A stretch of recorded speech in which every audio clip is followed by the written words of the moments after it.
మూడు పదుల్లో ఉన్న కుర్ర హీరోలు ఏడాదికి ఒక సినిమా చేయడమే గగనమైన ఈ రోజుల్లో 6 పదులు దాటినా రేసు గుర్రంలా దూసుకుపోతున్నాడు మన Nandamuri Balayya. Class, mass, action, sentiment ఇలా దేన్నైనా అవలీలగా పోషించే ఈ టాప్ స్టార్ ఇప్పుడు బోయపాటి దర్శకత్వంలో సినిమా చేస్తున్న సంగతి తెలిసిందే. అయితే దసరా బరిలోకి దిగేందుకు ఇప్పటి శివతాండవం చేస్తున్న బాలయ్య ఇప్పుడు సినిమా బడ్జెట్ ని పెంచేశాడన్న వార్తలు మీడియాలో తెగ హైలైట్ అవుతున్నాయి.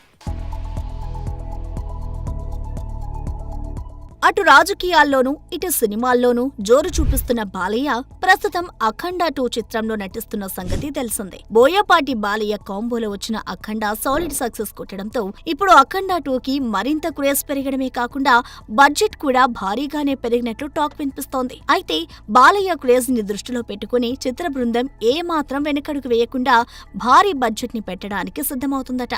ఇక ఇప్పటికే షూటింగ్ యమ జోరుగా జరుపుకుంటున్న ఈ సినిమా గురించి ఏవో ఒక రూమర్స్ వినిపిస్తూ ఉంటాయి. చిత్ర యూనిట్ కూడా ఒకసారి కుంభమేళాలో, మరొకసారి హిమాలయాలలో, మరొకసారి ఆంధ్రప్రదేశ్లో పలు ప్రాంతాలను సినిమా షూటింగ్ చేస్తూ భారీగా హైప్ పెంచేశారు. ఇక ఈ సినిమాకి మొదటగా 150 కోట్ల బడ్జెట్ అనుకోగా పెరిగిన అంచనాల నేపథ్యంలో ఇప్పుడు ఏకంగా 150 కోట్ల నుంచి 300 కోట్ల వరకు బడ్జెట్ పెరిగే అవకాశాలు ఉన్నట్లు సినీ వర్గాలలో గుసగుసలు వినిపిస్తున్నాయి. ఇప్పటికీ ఈ సినిమాలో జగపతి బాబు, ఎస్జే సూర్య, ప్రజ్ఞ వంటి వారు నటిస్తూ ఉండగా తాజాగా సంయుక్త మీనన్ కూడా వచ్చి చేరింది. మరో కీలకమైన పాత్రలో కావ్య తాపర్ కూడా నటిస్తున్నట్లు సమాచారం. చూడాలి మరి బడ్జెట్ తో అంచనాలని బాగా పెంచేసిన మేకర్స్ ఏ స్థాయిలో వసూళ్లని అందుకుంటారు.